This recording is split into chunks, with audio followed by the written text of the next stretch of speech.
për këtë temë kam kënaqësinë që me mua në studio është inxhinieri i infrastrukturës rrugore Lek Krasniqi. Mirë se erdhët. Përshëndetje. Faleminderit për ftesën. Lek, një temë me shumë rëndësi, marr parasysh një numër të lartë të aksidenteve që kemi pasur. Po e marrim shembull vetëm në këta muajt e fundit në vendin tonë. Shumë prej tyre si që përmendëm me fatalitet. Kemi pasur edhe shumë shpesh edhe të lashme që këto aksidente në fakt i shohim shumë shpesh të realizuara në zonat të njëjta, të caktuara, pra që ka na lian ose na kupton që kemi rrugë me një rrezik më të lartë në vendin tonë, apo jo? Po, është vërtet, edhe pse vendi jonë ka investu bukur shumë në rrugë, të krahasuar me shtetet në rajon, për shkak se Malezi dhe vende tjera, që është prej 2007-s ne kemi filluar zhvillimin e rrugëve. Nëse marrim statistikat prej 2010-s deri tani, statistikat 2010-2011 kanë qenë për një vit, diku rreth 160 të vdekur, mandej kanë filluar çdo vit të reduktu varsisht investimeve në rrugë.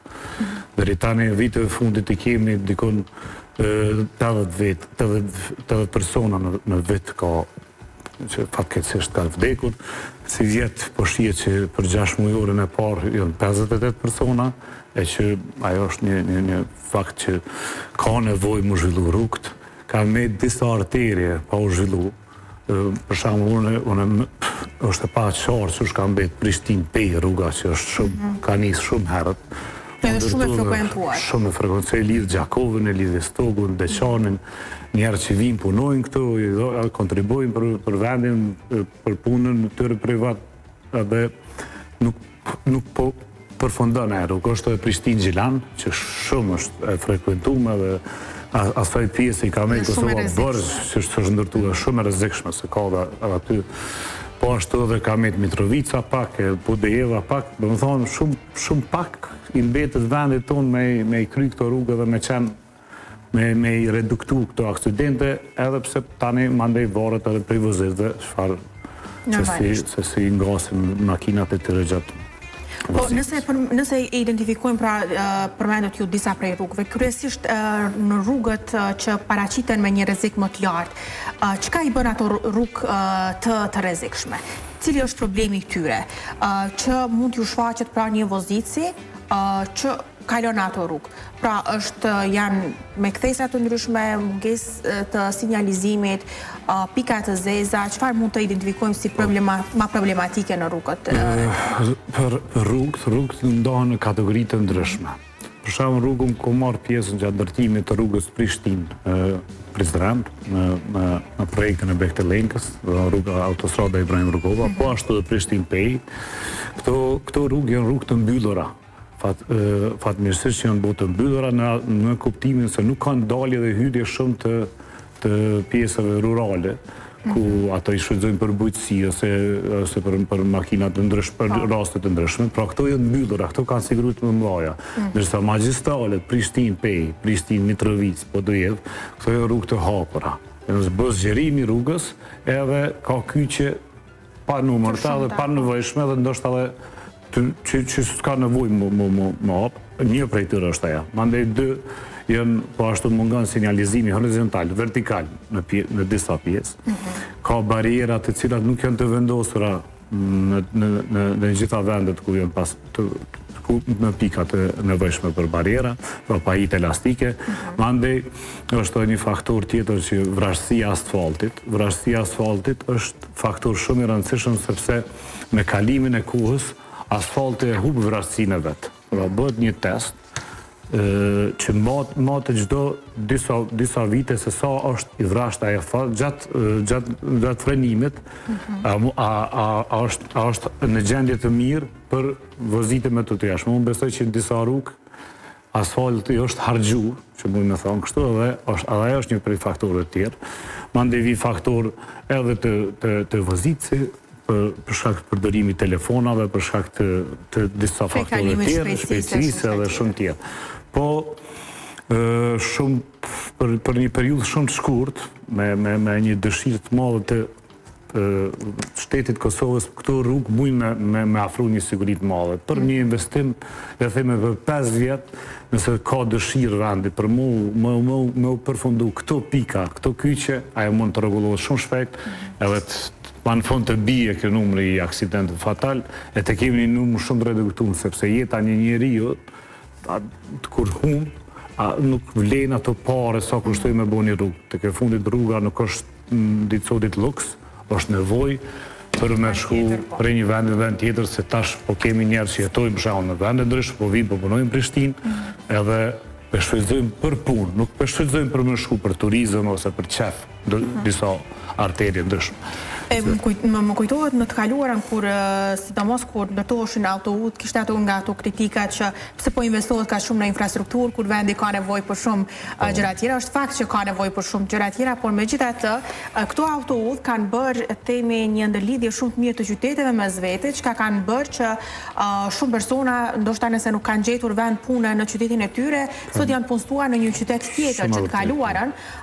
Ne kemi edhe kolegë edhe këtu në televizionin tonë që udhtojnë çdo ditë nga Peja në Prishtinë ose nga Prizreni në Prishtinë që të kaluarën, nuk e ke menduar dot një udhtim të tillë se ka gjatë më shumë se 2 orë. Është dashur ndoshta marrë me banuar në Prishtinë, me harxime ekstra për një person.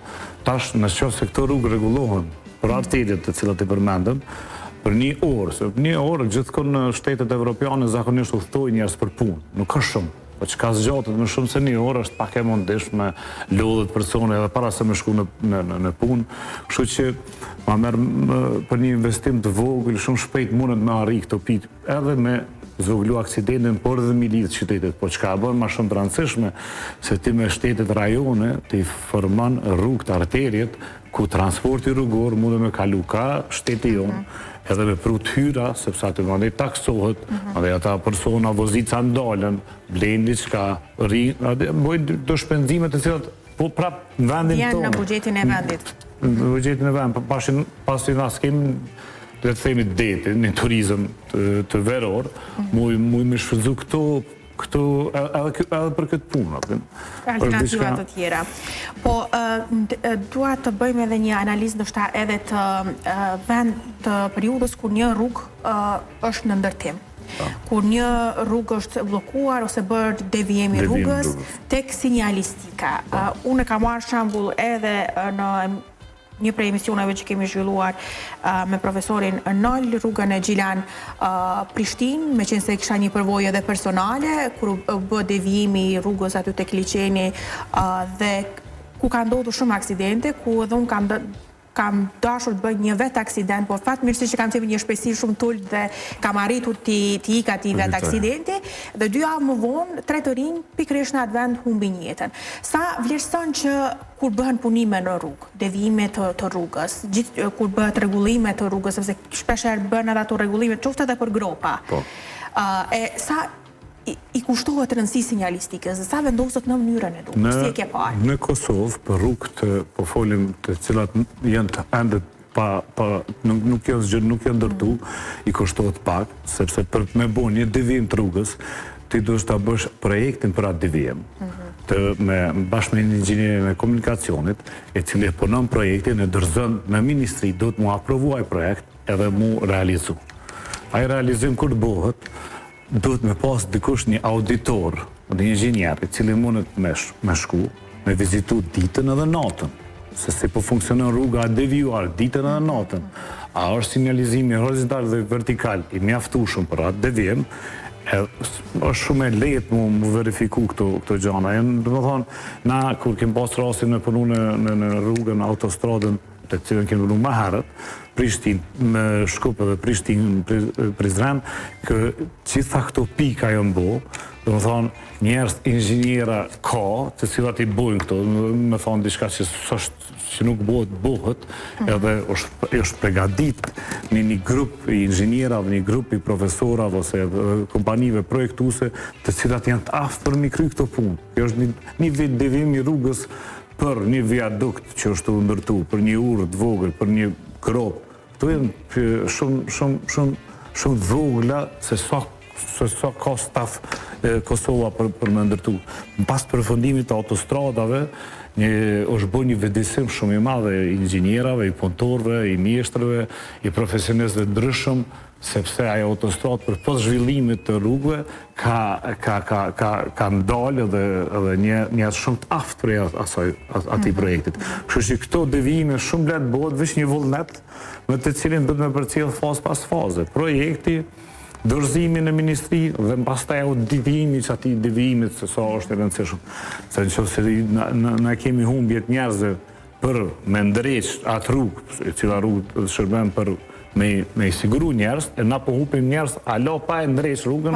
Kjo është sepse duket sepse është çështje ndoshta e vullnetit që themi eliminohen shumë shkallë që mund me siguru atë rrugë ose atë punim. Unë mbaj mend vetëm sa kam pritur, domethënë të vjen të më marrë veturin për ta rregulluar.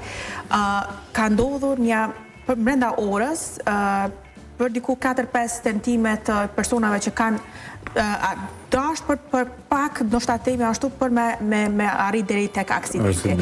Që domethënë brenda një ore po e marrim. Imagjinoj sa rrezik i madh ka qenë ajo gjë që ka zgjatur, unë me sa gaboj, nëse nuk gaboj më shumë se një vit, që ka qenë me atë lloj sinjalistike që vazhdonin persona gjithmonë të pamjaftueshëm. Do thonë aty duhet me pas pozicie një vetdije se ose me qeni asoj zone zonës me një shumë mirë që me pas mos me pësu në aksident. Ashtu nuk lejohet, sepse na mund me pas turistat të nga jashtë. Edhe vinë për vizitu vendin ose në atë pjesën atë rejon.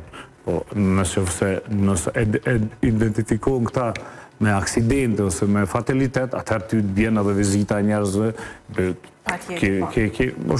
zinxhirore, definitivisht. Do të flisnim edhe për mbrojtësit metalike në rrugë. Ju keni bërë edhe një ulëmtim lidhur me këtë temë. Si e vlerësoni pra sa janë të vendosur aty ku duhet, sa mirë mbahen, sepse kanë raste edhe kur ndoshta dëmtohen dhe i shohim me vite ai dëmtim vazhdon të jetë aty pa rregulluar. Në ulëmtimin tuaj çfarë gjetje keni pasur? Unë bashkë me profesorin Nal na kemi bë ashtu që e ka këtë projektin Prishtinë-Shkup, unë kom përcjell të gjitha fazat e ndërtimit. Do të thonë prej trases ku ndërtohet rruga që fillon prej mbushjes, mandej struktura ndryshme si lëshesa gypore, pllakore, viaduktet, e përmemëri deri te shtresat e asfaltit ku vozicët e shohin veç atë pjesë. Nuk i shohin çka është për brenda trases rrugës, por edhe pse kur mrihet deri te ai nivel, kur të vendosen edhe pahit elastike, barierat dhe gjitha sinjalizimi horizontal, vertikal, ndriçimi, aty prap bëhet një auditim para se me presh i rritin kur vinë me presh i rritin bëhet një auditim se a ka qenë mjaftueshëm komplet njerëz të involvuar si që në projekti mbikëqyrësit që shumë mbikëqyrja shumë e rëndësishme me një projekt, a është arrit deri në fazën finale ky auditim. Ata merren vetëm me sigurinë e rrugës, nuk merren me gjëra tjera. Edhe bëjnë raportin pra duke lëvizur ditën në 2 anë edhe natën në 2 anë, si për drejtimin për me shku dhe për marrë. Në atë raport vren të gjitha këto elemente. Pra, për barierat kur vendosen pahit elastike, ato kanë një standard evropian, të cilën na e përcjellën, është EN 13-17, ku parashit klasa barierës, trashësia barierës, si dhe crash testi, që vjen do të gjithçysh prodhuesi me pas crash testin e barierës, e cila dëshmon se bariera është në gjendje për me përballu aksidenteve të ndryshme të rrugës. Në rrugët tona, na keni identifikuar që ka dhe bariera pa crash test. Domethënë janë të vendosura, ato mund me qenë shumë të mira, po certifikatën e performancës, e cila nxirret për nga i crash test nuk e kanë. Si dhe mungesa që tek këtu në pikat e duhura të barierave dhe mos mirëmbajtja tyreve me kohë, krej këto vinë deri tek problemet e sigurisë rrugës në për pikat ku janë magjistralet, se në autostradën Prishtinë-Pej, Prishtinë-Shkup, Prishtinë-Prizren, këto janë definuar shumë mirë. Janë të vendosura dhe luajnë rolin ashtu si duhet. Se bariera ka në bazë standardit është shtyllat kur të vendosen barierë, duhet me ditë sa është thellësia e shtyllës, trashësia e barierës, distanca në mes shtyllave dhe llojet e barierës të cilat vendosen. Krejt këtu vinë të i mbikëqyr dikush, të i punu dikush, edhe kush e bën projektin. Domethënë krejt këtu janë bashkë për me mrinë rezultat që duhet. Rrugët vjetra që kanë mbetë Prishtinë, Gilan dhe të tjera disa rrugë këtu, bariera janë fatkeqësisht në gjendje jo të mirë. Po sa i përket edhe ndryshimit, ndikon mjaft shumë në sigurinë në rrugë, shohim vende shpesh herë shumë të frekuentuara themi rrugë, po që nuk kanë ndryshim. Si është e rregulluar themi në atë aspektin inxhinierik, ku duhet e ku nuk është ndoshta shumë e nevojshme vendosja e ndryshimit? Ndryshimi, për shembull në rrugën në autostradë nuk ka nevojë në vendos. Po në daljet e hyrjes të autostradës ka nevojë. Ashtu është edhe është bo. Në rrugë tjera kur kalohet mes qytetit, nëse qyteti me qytet është afër, ka nevojë më vendos. Për shkak se nëse ka trotuare, ka lëvizje të njerëzve, bicikletave dhe ose gjërave ndryshme, atëherë është nevojë se mos të kaloj dikush edhe mos bëhet ndaj aksident ose është më rëndësishme me ditë ku të vendosen, po dhe të vendoset edhe të mirëmbahet, se na kemi ndryshim. Po është të punu ndryshim. Po që është më rëndësi shumë e madhe edhe sinjalizimi horizontal. Në vijat e bardha, kur i shohim, ato kur të punohen, ato kanë një reflektim e cilat mjafton gjatë natës ty me ta ndryshu rrugën. Ai reflektim edhe ai testohet. Domthonë reflektimi bëhet ka pajisje të cilat se gjatë vendosjes së vijës a ka ndryshim të a reflekton vija se sa duhet. Edhe është shumë e rëndësishme sepse mbas sinjalizimit horizontal edhe vertikal, se dhe ajo ndriçon, ty t'jep më të sigurt ta bën rrugën. Edhe dukshmëria është më e madhe gjatë natës. Po çka të bëjmë me ato vende ku vijat nuk vren thuajse fare? Vijat kohës fundit on po shoh se edhe në qytetin e mes qytetit. Tash vija ka lloje të ndryshme të vijave dhe materialeve ndryshme. Nëse merr përdor vija të cilat kanë një gjatësi më të gjatë, termoplastike thirrën ato vijë, to kanë dukshmërinë shumë të madhe dhe kanë reflektim më të mirë. Dhe për mua ato janë shumë të mira se zgjasin më shumë dhe kanë dukshmërinë më. Po në vende ku mungon vija ose është harxhu vija, një harxhim shumë i vogël është sinjalizimi horizontal për mos më përfundu e me ndalu ndonjë aksident. Do doja edhe një pyetje të fundit, meqense jemi edhe në minutat e fundit, por dua të marr edhe një mendim tuaj si profesioniste edhe për cilësinë e ndërtimit të rrugëve në vendin tonë, si e vlerëson. Do të fokusoheshim ndoshta tek rrugët magjistrale dhe tek autoudhët, meqense këto rrugët themi më rajonale i shohim që ndërtimi nuk është ashtu siç duhet, po edhe frekuentimi ndoshta është më i ulët. Po kur bëhet fjalë për rrugë të cilat frekuentohen mjaft shumë, si e shes cilësinë e ndërtimit në vendin tonë? Unë cilësinë e ndërtimit gjatë viteve e kuptu pak më ndryshe, përse se është dëshira e vetë investitorit se sa do me pa cilësinë e rrugës. Si privat, në qoftë se bën rrugën, si shtetëror. Pra, investitori në këtë rast Ministria e Infrastrukturës.